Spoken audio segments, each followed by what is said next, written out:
Let's start with baseball, Nick, because that was an area that you had talked quite a bit about, the pitching depth for this season, on who was going to work themselves out as the Sunday guy, and then who was going to, however it got worked out, become that Tuesday or Wednesday midweek kind of, they're the stud at the midweek. Right. Well, now things have to get shifted around because Mason McConnaughey did have a season-ending injury from that Sam Houston contest this last weekend. And I think there's no positive to this, so I want to make that very clear. As far as Mason McConnaughey, we know the type of player that he is. We know the type of just overall performance that he can bring you every Friday that you need to have out of your Friday guy. I mean, he's got powerful stuff, but he also has good command. He was ready to have a breakout season on top of what was a very, very impressive season last year for Nebraska. So everything that Mason brings, you check so many boxes that you want to get out of your Friday guy. Mm-hmm. The thing about going into conference play this weekend, and I still think that this is going to be a little bit more of a truncated schedule. We haven't heard anything official yet, but tomorrow just doesn't look great. Saturday seems to have a pretty open window, less wind, sunshine, temps near 50 would be a lot more ideal than what the forecast is thrown out tomorrow, but that's neither here nor there. I just think that you get into a situation now with this coaching staff. I think after what happened last Friday when Mason comes out, I think they were hoping for the best, but they were prepared for the worst. Yeah. And this is college baseball. This happens to teams all across the country. Will's been a part of this. Rob Childress has been a part of this. Lance Harvell's been a part of this. Mike Sirianni's been a part of this. This entire staff understands it. And so you've always got to have a backup plan. If there was one strength about this staff, was always going to be its depth, and maybe the most important part of the depth would be creativity. Now, you have guys that have hybrid roles, or at least come in with hybrid roles that can either be out of the bullpen, can give you short relief, long relief, high leverage, or on the occasional, if you get in, say, a regional situation to where you're playing a bunch of games and you're fighting for your collective lives and you need to throw a guy that's not necessarily a traditional starter, it's the teams that do have guys that aren't, their arms are conditioned to where they can do something like that. And this is where I do think Nebraska is fortunate to have those options. The question is, what are those options going to be? And are you kind of back to square one when it comes to figuring out how you want to go about this? I said it earlier in the week. I have absolutely no reservations with Ty Horn being a Friday night guy. I think Ty Horn, in his short time this season, has shown the mental jump that I think Rob Childress wanted to see out of Ty Horn, where when things get a little dicey, how's he responding? Is that motor running too hot, or is he able to slow things down and continue to compete? And we've seen him do that against some very good teams, especially in that Vanderbilt game. I know, again, the numbers wouldn't tell you as much as what you were seeing on the mound as how he was responding. And so I think that's a positive. Ty Horn's got electric stuff. He's got Friday night stuff. And as long as that mental part of the game continues to get better and better and better, like I think it will, still a very young guy. So I think it is also to be expected that there are going to be some bumps in the road. I think he can be your guy.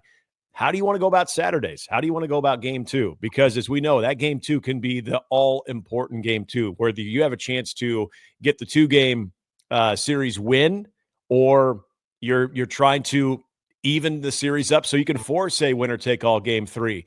That Saturday role is extremely important. And so you've got guys with experience. Will Walsh has a wealth of experience on the mound, where he has given you some very good innings. I mean, to the point that we've even seen it this year, where he's been able to shut teams out. I mean, just really handcuff them. Sometimes, though, gets a little fine, elevates that fastball a little bit, becomes very hittable. Same thing with Jackson Brockett. When Jackson's throwing strikes, and not only throwing strikes, but commanding the zone, he is a very, very tough person to get a read on if you're in the batter's box. So those are two obviously great options. You would think you would go Ty Horn, and then some type of combination between, okay, Jackson on Saturday, Will on Sunday, or Will on Saturday, Jackson on Sunday. But let's open this thing up a little bit. Who are guys on this roster right now that could also be into that? Because you got to find a midweek guy now too. Yeah. So who are some of those guys that could potentially be a candidate to either be a weekend guy or to be someone that, okay, now if we're going to rely on Jackson Brockett and we're going to rely on Will Walsh to occupy the weekends, who is going to be that type of guy you can have in the midweek that you can trust him, which was obviously a problem last year for Nebraska. I think there are some candidates. And there's one guy that I think would be more of a in case of emergency because they love the role he's in right now. But as effective as Luke Broderick is as a closer, Luke Broderick was a starter last year at Iowa Western. Luke Broderick had great numbers last year at Iowa Western. He's not so far along in the process of being the closer to where you would think that arm is still conditioned if need be. Now, again, I say that thinking if you tried some other things and they didn't work, there is that one to fall back on because his slider is as good as I've seen, at least on this staff. He is nasty, and he's got a good fastball to complement it in the low mid-90s. So there's good stuff there. Another guy that continues to really intrigue me if he can just get in the strike zone. Again, another younger guy, but he has got a full ceiling of potential, and that's Carson Yassa. I mean, we're talking about a guy that can hit 97, 98, and he can do it regularly. If he is getting that over for a strike, complementing it with the curveball, there's a Carson Yassa potential there too. A guy that, again, if you're just looking at it from a stuff standpoint, that's there. Jalen Worthley is another guy that I love his role. I love his high leverage relieving role. Hasn't necessarily had that game yet where you're like, damn, there it is. But he competes. And that's the thing. If you look at Jalen Worthley right now, he's a 1.69 earned run average. But if you ask Jalen Worthley, have you been throwing your best stuff? Do you feel like you've really been in control out there? He'd tell you no. And so if that guy can do that just by competing, as they always say, a starter is going to have his best stuff maybe 1 out of every 5 appearances or every 5 starts. So how do you get outs? How do you get wins? How do you make that a good start or a good appearance? Well, you compete, and Jalen Worthley does it as good as anybody. There's another guy. I'd hate to lose him in that long relief, high leverage role. But then you also look at another guy who has a similar role, but also has starting experience in Drew Christo.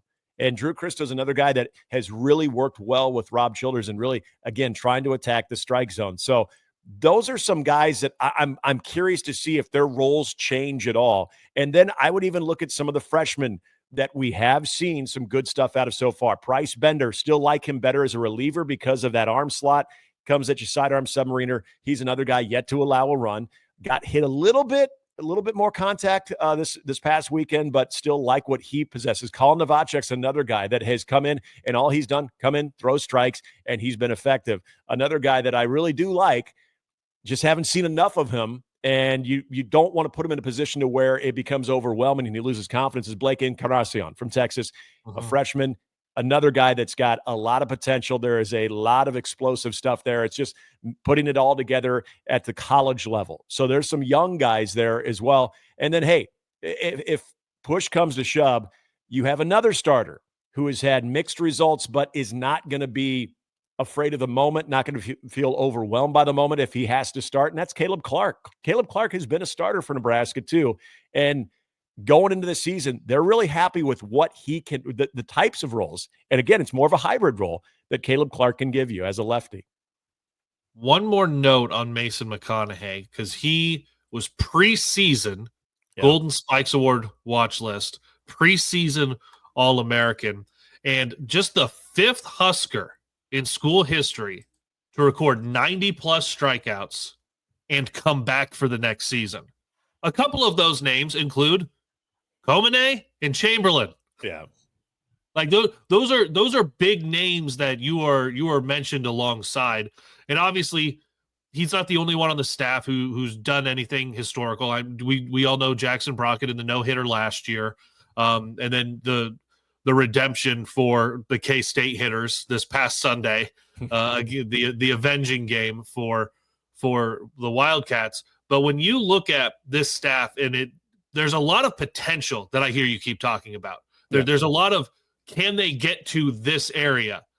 You knew really where Mason was. How does that for you change how you view the ceiling for this team? Because you haven't even gotten to Big Ten games yet. So it's you're starting with a blank slate, game 1 of Big Ten conference games, potentially tomorrow unless Friday gets moved, because softball moved everything off of Thursday and Friday as well. So potentially for baseball to move off of Friday. But this weekend for sure, you're 0-0. You didn't go halfway through the league expecting what you had. You're starting over fresh. It's a great point. It's a great question. I think that's what this staff, without question, is going to miss the most. Is there's something about if you're playing shortstop, if you're playing second, if you're playing center field, left, right, even if you're Hogan Haligzo, the catcher, Will Jeske, you're going into each game when you have your ace and a guy that is proven, like Mason McConnaughey, that he can get out of some of the tightest jams. He can get you off to a great start. All of the effects of that, you just play better when your guy's going. Defensively, you're a lot more slick. You know what to anticipate. You know when a ball's coming your way. There's a lot more rhythm. There's a lot more bounce in every one step. It's a mental thing without question. And then when you see your guy go into that first half inning and he just deals, then that momentum carries right into the dugout. And we've seen when this team has gotten off, LSU excluded, when this team has gotten off to a very good start, that's typically been enough for them to get to the finish line. So you do lose a lot of those aspects with a guy like Mason McConnaughey. He means so much to this team other than the fact that he can throw 95. He's got good stuff and he's got draftable stuff. What he means, his presence on the mound, it's a major loss. There's just no sugarcoating that. And again, you feel awful for him because this was going to be a huge year for Mason McConnaughey. So then that brings up the question. So now who do you trust? In my mind, and that's the question for Rob Childress, because I think when Rob speaks of these guys, and this is what I love about Rob Childress, is he doesn't sugarcoat things, but he always is a glass half full type of guy. He looks at the type of potential, because I think Rob has confidence in his ability, and he should, to be able to get that type of the best out of those guys and to see it more consistently. And I think we've seen examples of that already with guys that have really fought to find the strike zone consistently, that are doing it better than they were before. I think Drew Christo is another one of those guys. Yeah, there's times that he gets a little sideways at times. It still does happen, but not nearly as frequent as it did before Rob Childress was his primary pitching coach. And that's not to say Jeff Christie wasn't doing a good job. It's just Rob Childress's experience where he can step back, look at someone, look at some mechanical things, and also look at some mental approaches when it comes to how you want to handle hitters. So I think this is going to be a major task for Rob Childress to say, this is the guy that sets us up the best, and this is the guy that can come in and get us that decisive game 2 performance that this team is going to need, whether it sends a rubber match scenario on Sunday or it allows us to win the series before even playing on Sunday. I think there are candidates for sure, but as far as who do you trust the most right now, I brought up 2 guys that I would trust the most that are actually relievers. Mm-hmm. And one of those guys, I haven't seen that much in a Husker uniform.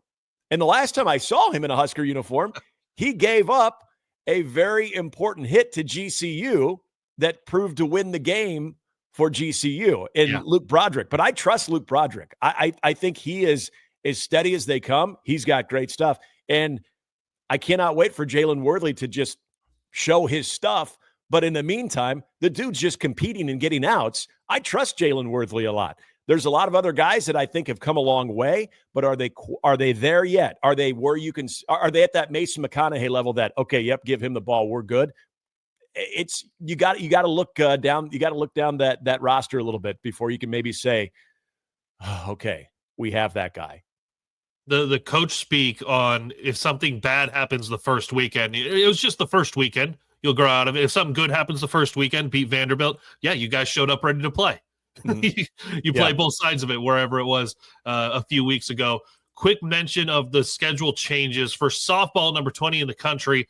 It's the Big Red Spring Fling, so it's all out at Bullen Stadium. Just Saturday and Sunday games out there. Saturday at 11 a.m. against Northern Iowa, 1:30 against Northern Colorado, and then Sunday 4 p.m. against Northern Iowa, 6:30 p.m. against South Dakota State. Baseball for right now is scheduled for Friday at 2, Saturday at 2, Sunday at noon against Washington. My inkling is that Friday will not happen, probably playing 2 on Saturday, and then the regularly scheduled Sunday, because you got that get out day, and you're getting out a little bit further. Especially in Washington, exactly, Yeah, to head back to Seattle. New to the league, so it's not something that you would have been like, how do you look to last year when they played, look to the last couple of years when they played, who do they have back? What do we know about Washington coming into Lincoln this weekend?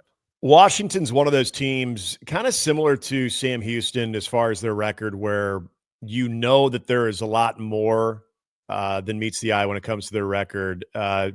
Fortunately, Nebraska was able to take care of Sam Houston, but when I look at Washington, they have played maybe one of the most challenging schedules. And even in the losses, they've put up some runs. I mean, they open up the season in a series against Long Beach where they got out of there with 1 tie and 2 losses. But then you think about some of the teams, one of the better teams in the Big Ten, at least considered to be one of the better teams in the Big Ten, in the top 5 in Maryland. They beat Maryland.